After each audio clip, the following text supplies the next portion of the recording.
Okay, these are all new. I have to. This is the new manual. Um, rename. This was made 2 This was finished 2/09/23 for version 3 manual. Uh, version version uh, 2.8. 2.5, let's say. So these basically should be all version 2. These are all going to be version 2 since the sorry, version 2 plus 2 point plus, because the once it's final it'll be version 3. This was confusing because we were like passing back and forth and we're making each one a version. It should be a point version because once we release it, it's gonna be have a particular version. So I'm gonna test out the files. First I have to download them all, and then I have to check the manual. Oh crap. Okay. Before I do anything, renamed. So their last change was 23. Rename 23. Rename 23. That way they don't copy over each other. Okay, and rename 23. 23.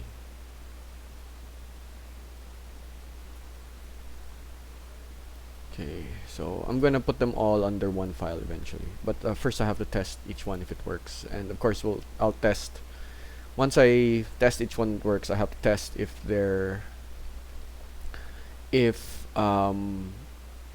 I append them and combine them and create consolidate them under an asset management system.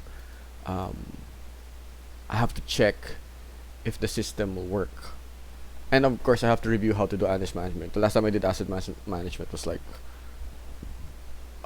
so many months ago. Okay, download. So it'll download using the name of the file, so my folder will not get I won't get confused looking at the files in my folder. I'll just look at the date, and because I use the 6-digit dating convention, it automatic arranges by name, so that's this one will be first. So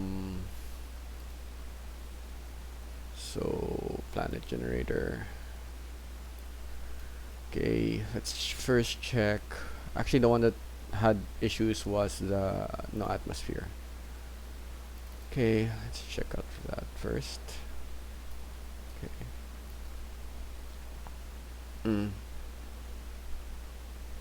Then okay, you have to give it some time. Even with my Ryzen 5 260s, it's just a I think this is a 2019 or 2018 Ryzen model, so it's already 3 years old. Okay, it's not bad. So this is shading, which gives you the outside shade, but like I need to look at it here. So this part, I'm not sure if the shadow should be. I think it's okay, I guess. That means the shape's very irregular, which is normal for a no atmosphere world. Any terrestrial world with enough mass will eventually attract enough non other than silicate matter, and thus tend to have either an atmosphere will have an atmosphere, and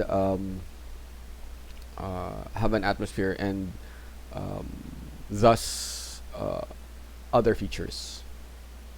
It's pretty good. Actually, it's great that it's not going to be. So Nico made a manual that will tell you how to modify this, make it bigger, make it more irregular. So these things are usually like, that's using Earth mass being the best way to determine this. Think about it, so that people just think about Earth mass all the time. You don't have to memorize all the different times. You're just gonna do relative Earth mass, um, since we're human centric. The meme world generator defaults on Earth mass. Okay, so this is fine. Uh, if I guess if I were to go, I press 0. Wait, let me turn on screencast keys. Okay, the preference. This is Nico's file, so the preferences are different. I have to set up my screencast keys. Screencast. Screen. Oh, okay, okay. I have to install it. Screencast keys. Okay.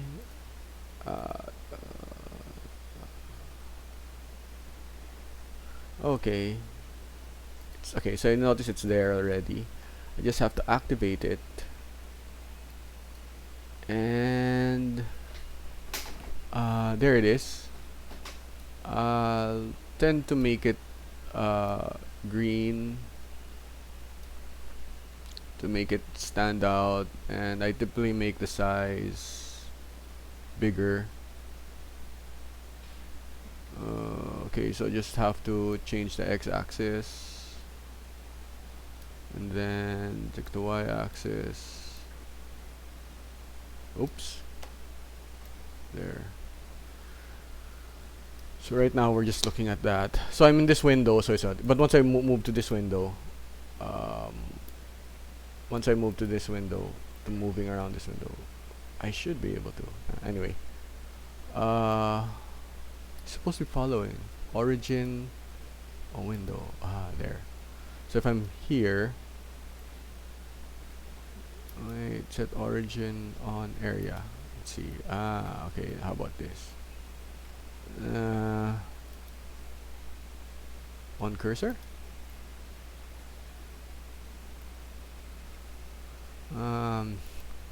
I guess on region, I guess. Yeah, let's just make it like that. Anyway, oh yeah, the font size a bit larger. Oh shoot. And the background, yeah, okay. So I'm using a scroll wheel. I think that's what it's showing, that, and I'm pressing it down also. Display time, max event, show last operator, get event aggressively. It doesn't seem to work. Okay, I guess that's pretty much it. Let's hide it. So okay, this is good. Let's see it render. So you can press F12, but before that, when you're rendering something, you have to check what are the render settings. So this is the pixel, so you can double this. You can type times asterisk 2 to double it, and it'll double, and that way you don't have to remember the exact 19 by 1920 or 1080. You don't have to memorize that. Okay. So okay, I guess that's pretty much okay. So I'll just make a render. So it usually takes 6 seconds. Yeah, you'll notice here time. You can check. Oh, there are rings. We turned it off. Forgot to turn it off. But yeah, it's okay. It's a test render. I'm not gonna save it. So you'll notice here the rings were off, but so these are two things. Okay? Let me put it on. There's the ring shadow catcher, and then there's the ring. We had to make Nico had to make two different rings, one for the shadows, because the way the nodes work, so there's a transparency, and then there's this pattern where it pulls it out. So what we did was, and to give it some thickness, and it appears on both sides. So we had to so he had to create something that catches the shadow, because normally it didn't catch the shadow. So, and yeah, that's the way the system work. So that's we'll try to simplify this, binding them and just giving a simple process. And then also like allowing people to customize the ring, adding different colors to signify different elements. Okay, okay, that's pretty good. I guess I'll just save it as, okay, just turn this off. No render. Save as, just save. Okay. So I'll close this. I don't run out of RAM. So it's only 1.8 megs. So this is the gas giant. Actually, the gas and the ice giant is really more like a color thing. Like the way Neptune looks like and Uranus looks like, they look almost the same. It's a matter of color. So we got our gas giant here. A dense atmosphere world with a strong greenhouse effect. When you compare it to a dense greenhouse world and a gas giant, especially when can you have one here in the in Earth? Well, you can with enough greenhouse gases. You can with enough greenhouse gases, and if you can trap enough energy in the sun, you can make Earth a dense atmosphere world. It's also possible to make it a crushing atmosphere world. It's like if you look at the reason why is you only have to look at Venus, which has a similar gravity, but what makes it crushing is the amount of carbon dioxide, which is much heavier element. Like one of the things you realize when you have COVID and you're literate about how COVID spread is that as we exhale carbon dioxide, it descends from our mask. It doesn't really travel in a straight line. Depends on how strongly we exhale or how much water vapor or water particles we expel. But and if you had experience with carbon monoxide poisoning, you know about like it collecting carbon collecting. So it's very all the science related to the the chemicals and all these things, they all work together. It when you do like planets and you do like these things, when you like you think about carbon dioxide, you think of carbon, you're thinking about Venus and its incredible atmosphere, and then you're thinking about it like, can Earth be like Jupiter? Yeah, it can be. In fact, like the core of Jupiter, the metal core, before all this gas coalesced in it. Um, call this not the metal, the metal and the silicate cores being denser, the denser elements falling into the center more quickly as the lighter, least dense elements kind of like move away or allow it to pass through them. So you realize, like, if you can imagine the how the elements would flow, it it all makes kind of so much sense, and that it's all a matter of scale. It's in a scale of billions of years and millions of years. Like rings are in the scale of millions of years, so they're temporary.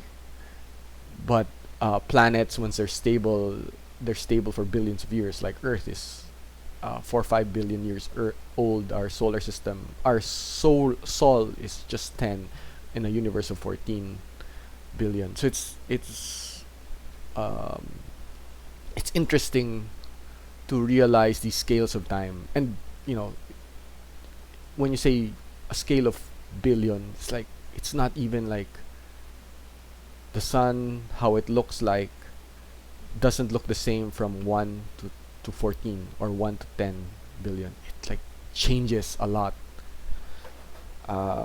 Like what you call this, like the supercontinent Pangea and all the other continental shifts that happen in Earth in a scale of I guess 1 million years, uh, and it happens so much in the life of Earth, of it being Earth being a few billion years. It's kind of interesting. How many millions are there in billions? There are a thousand millions in billions. So it's just amazing when you think about it. Anyway, so it looks like it's all working. It's all working, and call this. Uh, I don't know why. So I guess you're just gonna change. One of the things you're gonna do with the gas giants is you're probably going to change its from the different types of gas giants. Gas giants with the more metallic gas, like um, vaporous mercury.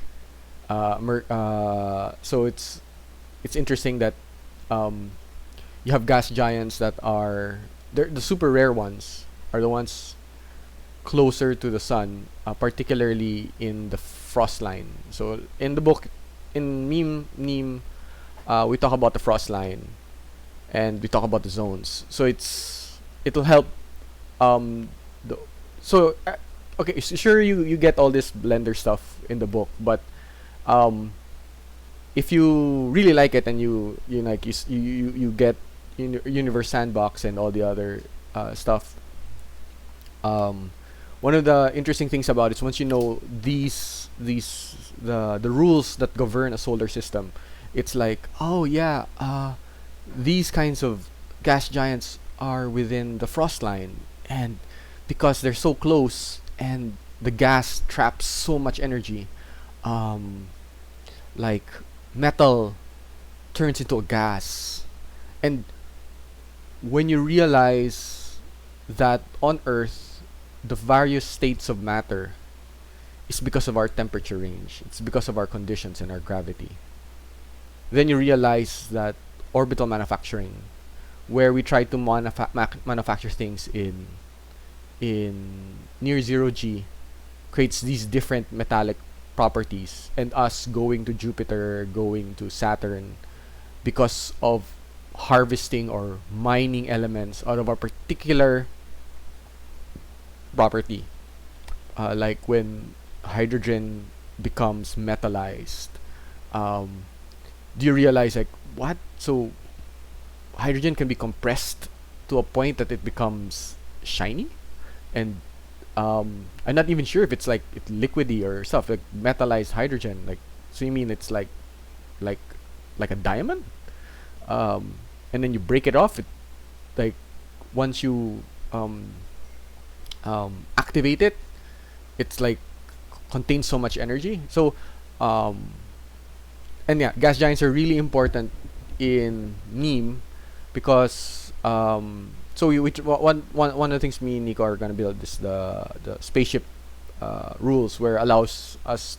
So we're gonna draw a lot from Atomic Rockets by Winchell Chung, and the challenges is that I need to get someone to proofread me, and as well as a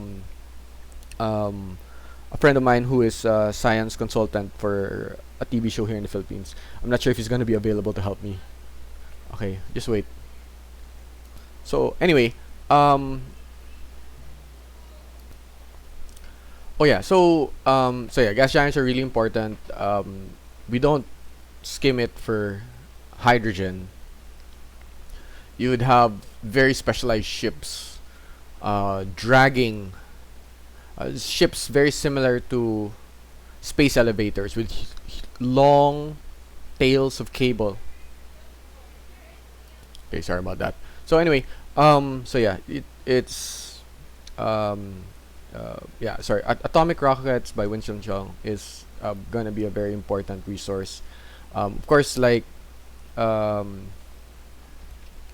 you call this, that is far off, probably next year, because of it's already September, October. I'm still I'm still in my COVID state, and I'm even if I get better, I still have to recover all that lost atrophied muscle.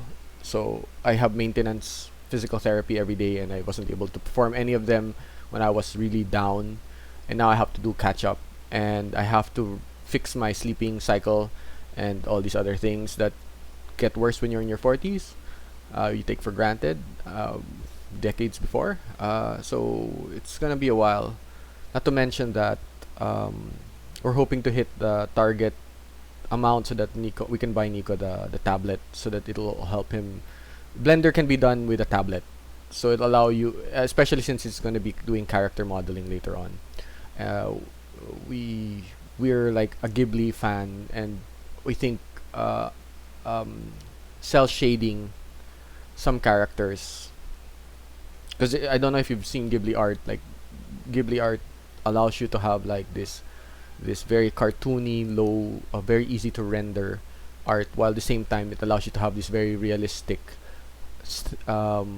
scene, but we just have to apply a painted filter on it, which is also easier on the computer. Um, so one of the reasons why we like Ghibli is because it's lower demands on the computer. I know building a business from scratch in Drive Through RPG will take years. Especially when you're thinking about the capitalization. Um, what you call this? Especially since also Nico moves around, so everything has to be done in a laptop. Uh, okay, so anyway, so yeah, I was talking about I had a bad cough and then I had to pause it and stuff. So this is works, and we can now look at Ice World. I think my problem with Ice World was the shadows again. The ridges were too high. I'll have to research what happened to the shadow. Oh, okay, it's okay. So make sure that the rings are set properly. Yeah, ice worlds are similar to gas giants worlds, except that they could possibly have better gravity for humans. It wouldn't be weird to have this super massive ice world because of the the elements that make up an ice world tends to be of a certain density. So when you later on, if you buy the meme world builder book, you'll notice like there's like carbonaceous, silicaceous, and metallic, and you tend to realize that, oh my god, like, isn't this all about element density? Metallic being the highest density, silicaceous being, or rocks being the middle density, and then everything else carbonaceous is like lighter density. So this tends to be gases on Earth, and like helium and hydrogen, and water.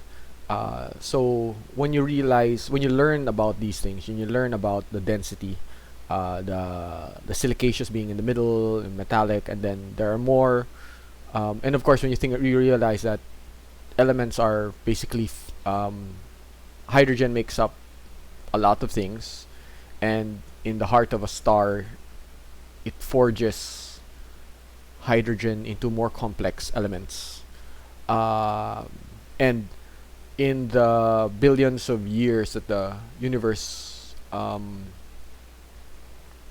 existed, and that billion years is a complicated matter. It's not that simple linear one. It's in a universe that's expanding in all directions. There are so many dead stars that released their cores and their elements, like all the gold that is on Earth, all the radioactive elements on Earth came from another star, and that over the course of the 4 to 5 billion years that the Earth existed, it passed through these clouds of these elements, and gravity placed them on Earth. So these concepts are discussed in the book, and the thing about it is, like, when you kind of understand it, it's like, oh, okay, so um, um,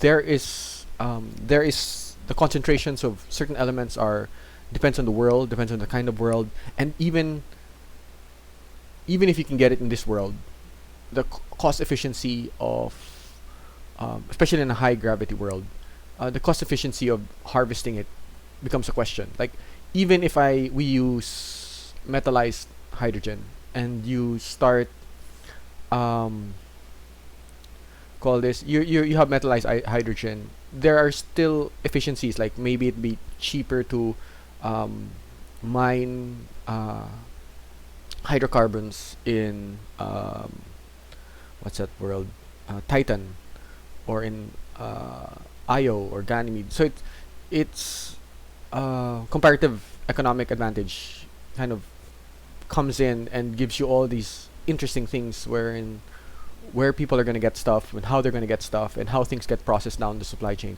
So what's fascinating about Traveler and Cepheus Engine is that if you're interested in economics, supply chain, project management, administration, um, it's an avenue for you to play a game where you get to apply that and you can scale it up because of space. And your concepts of um, uh, social organization and stuff, you can experiment with it in this sandbox of a setting. Of course, like it's nice if you could see everyone's notes. Like what we plan to do with open sci-fi is that we're gonna make sure that you know our notes, you know our basis on. Um, Actually, the original GDoc, everything was linked and hyperlinked in Wikipedia. It's just that um, because of RAM constraints, we had to convert it back to Microsoft Office, and then we had to Nico had to relink it. So that's the problem. Like even if Google Google Docs is awesome. I can hyperlink everything. I can hyperlink internally. I can hyperlink everything. You have an idea. If you saw, I will make the original, but it's so far from original already. Like when I originally made it, it was so internally hyperlinked that anything we talked about, you'll see where we got it, so that like if it's like debunked, you can just say, oh, they made this conclusion based on this, and since this has been debunked, we can remove it. We'll just have to understand what's the impact to the setting if you do this, which is the way an open source project should be. And I know this is so much world building and it's um, uh, so much tedium, but if you think about it, um, it's only in this kind of game you get to practice this. Like I work in manufacturing and construction. I don't really do math. And the rocket equation, having to do delta V calculations, I never had to do this. So the only time I can preserve my science capabilities is through this hobby. Honestly, I want to. I mean, I'm not the science guy. I'm only the science literate guy. I'm not like the guy who could do the super math capabilities. I want to be, but I'm not, and my job demands me to be the active listener and the planner. But I mean, I want to dream that I can do the science stuff, and this is what the hobby does. It allows me to do that. It allows me to preserve so many skills that I would not have been able to preserve. And of course, it gives me all this context to use it from my understanding of economics, my understanding of demographics, behavioral economics. So it's a hobby that allows me to preserve so much of what I love in a world which does not care. So, uh, so there are people who escape to Traveler and they don't want to deal with the complexity. I am in a world where anti-intellectualism, call this anti-intellectualism, ignorance, academics being threatened legally. I'm in the Philippines, and massive misinformation happens. So you can imagine that I'm playing Traveler and I'm playing this sci-fi setting in a world where call this, you have to dumb yourself down because you don't know who you're talking to. You might get in trouble. So and like you try to be as empathic, of course, like because of the social bias, my accent, my social status, it's like there is that stigma, so automatic I'm already disqualified. uh, so in this hobby you can like um, have fun being smart when you're not allowed to, or not even being smart, like pretending to be smart, like solving problems without having to use force, with just listening, with just solving the technical problem without having to hurt someone or take from another person, forcibly take something. You always, in Traveler, in the setting of Traveler, I get to play win-win scenarios. I mean, it's a problem. It's a, like you could say, there's a prisoner's dilemma, and I have to change the conditions to make it a win-win. And this is where it's fun. I mean, sure, to make it win-win, there's this strong technical problem that you have to perform. But the thing about it is that, I mean, in real life, there's so much unknowns, and it's so much time, and not to mention, you call this, like there is my personal social status and my own barriers, and that's the thing that I want to escape. I want to escape and be smart and help people in this setting. So of course, I have to be also nice to the GM. I can't just make the GM do all these calculations and stuff. So that's why we in Neem, call this, in Game in the Brain, with our Neem products, we hope to make it that we do as much of the thinking for you, because we're that type of gamer. We're the type of gamer that will do the accounting, the cost benefit analysis, and we'll do that. We'll try to make it as user friendly as possible, and the GM sorry, I come from GURP, so it's really GM. I don't come from so instead of saying referee, I say GM. So we'll make it as user friendly as possible. At the same time, like again, we're pretending to be smart. We're trying to be smart. We'll learn all these skills, and we'll like figure out win-win. And that's kind of like the I guess the niche where Neem is. There are a group of people that want to relax, and yeah, they have a particular way of playing. And then there's this group. There's always this one guy in the group who is doing the calculations, the accounting, and all that. And they get into conflicts with the GM. And I want to make sure that that guy knows his boundaries. Because I was that guy who burned out his GM because of this. Knows his boundaries and can work out a win-win with the GM.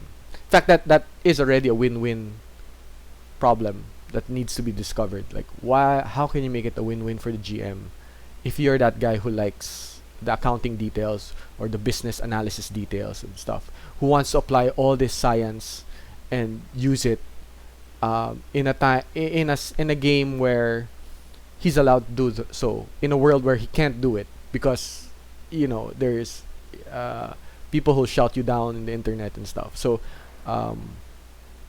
call this. So we hope to be that kind, and I know that's a really tiny. So if you imagine it, some basic Bayesian, like if there's like out of 5 or 10 traveler groups, 3 guys, maybe 3 or 4 groups might have that guy. Let's say 40% of groups have that guy. Of that 40%, 20% of that 40%, or 25% of that 40% has that. So 40 times. So yeah, so like 10% of the traveler market, or 40%. That because it I call this entices the GM. But of course, you have the blender products, which will attract a small percentage of the market. So we hope to address that. And of course, the great thing about it is, if this helps or this doesn't help, but people see it and they give feedback why it didn't help, because I can't read people's mind. That's why there's quality management system where we base a lot of things on feedback. uh, we'll find out, and then we'll see what within our power we can do. Like if there are like strong personal differences between the GM and the player regarding this, like uh, you can't um, you can't burden that on the on the game system. That's between the two humans. So that's the thing that we hope to produce. Okay. Anyway, thanks for listening, and this is an update. I currently have COVID, so um, by October, hopefully, this will be all up. I'll try to do this while I have COVID because it's something I'd rather do than just um, deteriorate. But I'll see. It's priority that I rest. Okay, so thank you for listening. Have a good day.